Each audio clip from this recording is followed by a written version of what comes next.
Okay, back with you on the Bronx Buzz. We thank Howie Carpin for his great insight into the world of baseball. We check in with him at the beginning of every baseball season.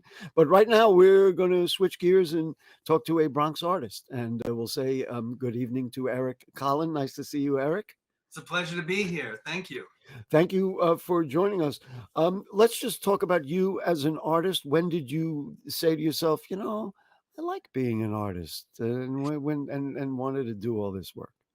I think this is when I was a child and just, was obsessed with comic books and cartoons. And I wanted to express that the best I can. So throughout high school, myself and friends of mine, we would copy stuff from the comics and eventually, took those skills to start expressing ourselves. So I Hmm. ended up going to SUNY Purchase for fine art for my first 2 years and School of Visual Arts to finish off my bachelor's degree. And did you say to yourself, I think I'm going to be an artist for all time, or did you kind of like realize, well, it's not an easy way to get rich, so you did other work, or have you really been a full-time artist since even way back then? Well, so the story goes that recently I'm an artist out of the closet because, I I've did. never heard that expression before. Well, I like that. I'll explain and this will make sense, I Okay, hope. we Um, hope. yes. So, yeah, I graduated School of Visual Arts with friends. I took illustration. And like everybody else, I wanted to conquer the world of illustration. And my first big job was from an organization called Nobody Beats the Wiz. So this was nice stepping out of college and having a poster that was up in New York throughout Oh, New wow, York City. that's Yeah, very cool. it was throughout New York City, and in the newspapers, and it was great. And I'm thinking, okay, this is my career. This is great. But after that, it just either, and I don't know if it was my lack of maturity or business sense Don't or never admit to that. Never admit to well, no, I mean, that. I have to look back and really realize what went wrong commercially. Right. So I also was teaching. I started teaching in the New York City Department of Education. I And wasn't were you teaching artwork? Were you teaching no, art? Yeah, no, of course they laid off all the art teachers. We no. It know all wasn't that. that. Okay. It was too personal for me. I If see. a kid didn't want to do art, uh, if they didn't want to That do was art, frustrating. but if they didn't want to do social studies, which I ended up doing for 9 years, and then I ended up being a computer person after that, basically bringing technology into the Department of Education, one of 9 people going throughout the city on something called Project Smart. I didn't take that so personally. Right, all right. So, but I had to make a decision early on because I spent all my free time trying to make it as an illustrator, and then I spent all my other time So I want to move it ahead to the yeah. punchline. And the punchline is then you eventually said, you know what, I'm an illustrator and this is my passion and this is my life. Well, I said I'm a teacher for 31 years, and it's only last year that I came out of the Ah, all right. Listen, got it. it's never too late. Yeah. What we need to mention is that you have an exhibit going on right now Yes. at the Riverdale Society of Ethical Culture.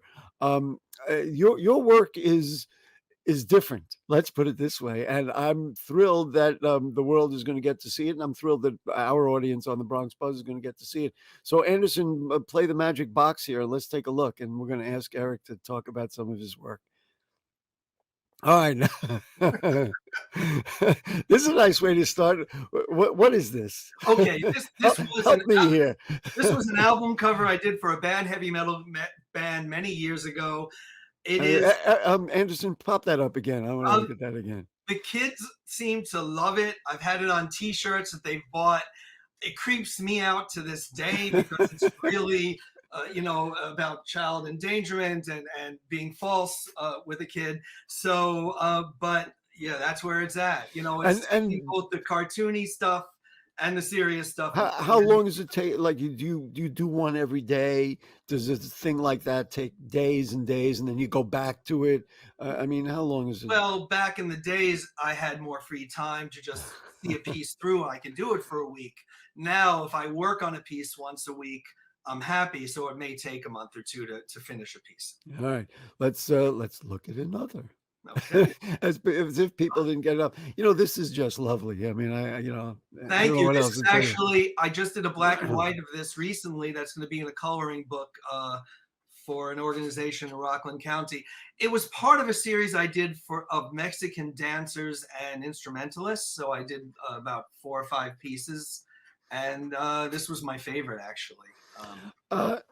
Do I hate to ask this question because it seems They're so all good questions. simple, but where do you get the inspiration from? Do you walk down the block and say, "Oh, I ought to make a cartoon of the deli," or do you say, "I think I'll now do a series of musicians"? In other words, where do you get the concepts and the ideas I from? think something sticks in your craw that you want to get out, and eventually, you do sketches, and some things work, and when it works, and that becomes the start. For example, I'm doing cat paintings now. That is where I'm at. It, there's no, I have great sympathy for you there. well, one walks by, you'll get Yeah, okay. All right, let's take a look at another. Go ahead. one. And you also and let's just mention, you also have quite an imagination. Presumably, you didn't see this in the deli. No, but I saw it in my head, and what inspired that is I had a friend who worked at the Renaissance Fair, and that was back in the day. I was able Oh, to actually camp out overnight there, and I got inspired. And this is before Game of Thrones and all that dragon stuff. So I did like a year or two of dragons based on just that inspiration, and that one I called Dragon on the Beach. as far as materials, water paints, pencils, markers, or do you just kinda make it up depending on what you're Uh, working on? so I start out with a sketch, which could just be a sketchy line drawing. With Then with a pencil kinda thing? yeah, just a I'm just pen curious. at a Okay. diner, and I ended up ripping the diner Oh, paper and so taking it so home with me. so when you go to the diner, you ask for the kids menu and they have the little coloring area. Okay, that's good. Basically, that's kind of where it's at. I've ripped up plenty of menus from Italian restaurants, taking them home with me, plenty of placemats, I mean. So I take the sketch and then I develop it bigger in black and white. And you can kind of see a black and white here of a Yeah. painting that I'm starting now. And then it becomes an acrylic painting. I only work in acrylic, despite the fact that a lot of my work may look like watercolor. I wonder what your dreams and nightmares are like, but that's Well, we're not going there. especially after staring at that dragon for a long time because it takes a little while to do it. Well, I'll say this: that I would feel that I'm a better person because I do get it out on the canvas. Oh, there you go. So there you go. There you go. Self-expression. All right, what's next? Let's see another. I'm not shy. I'm ready to see more. Speaking of nightmares. Well, I don't see this as nightmare. I see it as artistic fury when it All comes right, fair. to music.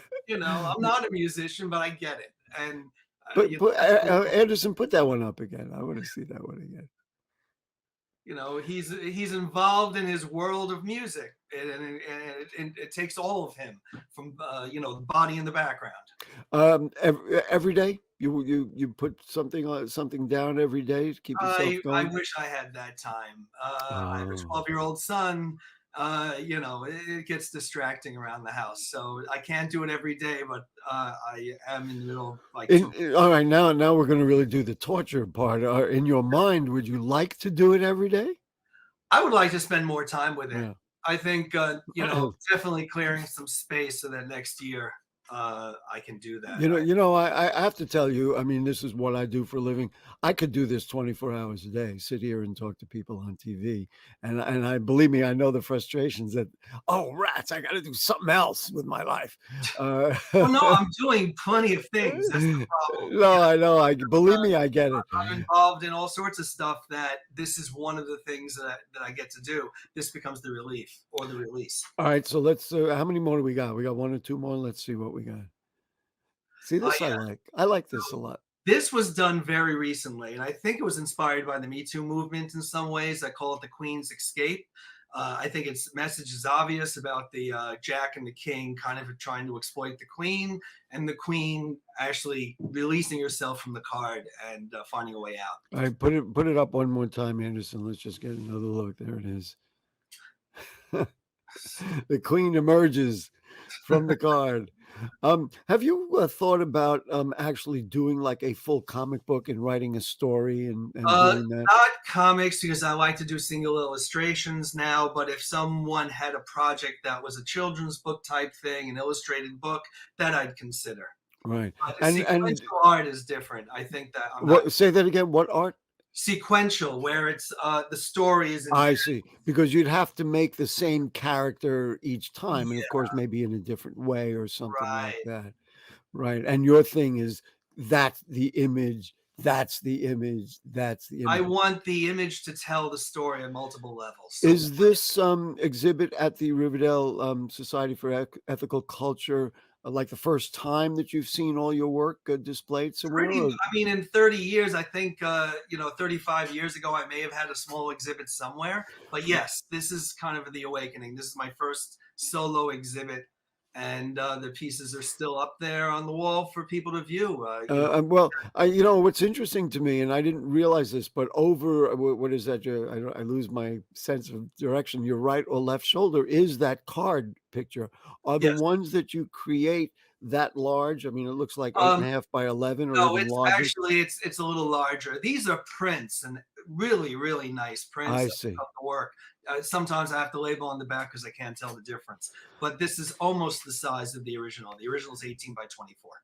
And so what I was getting at when I was asking about, was that your first exhibit? What's it like to walk in a room and see you surrounded by, in a way, and I've talked to numerous artists, all of your children. I mean, these are your kids. This is who you've given birth to, so to speak. What's Well, it like to walk in there and see all that?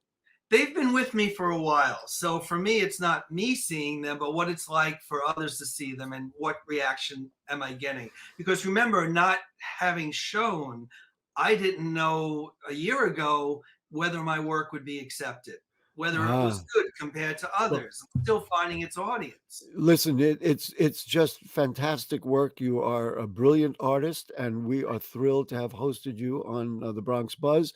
So it's the Riverdale Society of Ethical Culture, which is on Fieldston Road up there in the Northwest Bronx, and there was an opening reception. And why don't you share where people can watch that opening reception? Well, they can watch it on my website, Go Eric. ahead. Yeah, Right. ericcollinart.com. There should be a link to it there. And I will post it on my social media, my Instagram, a link. It'll be, please follow me at Eric Collin Art. Right. And Eric. yeah, E Eric R Collin. ERICKOLLIN art.com. Eric, listen, thank you so much for joining us on the Bronx Buzz. Congratulations on your work. We want to see more and more of it. Artwork in the Bronx is, core stuff. So we appreciate you and your time this evening. And I appreciate the work that you're doing. Thank you. Great. No problem. All right. So that will do it for the Bronx Buzz. And we want to thank Howie Carpin and his insights in baseball. Boy, he is a very important figure in Bronx baseball. And for Eric, who's an important figure in Bronx art. And that's going to be our show for the Bronx Buzz tonight. And you know what happens? Yeah, we'll see you next week. Good night.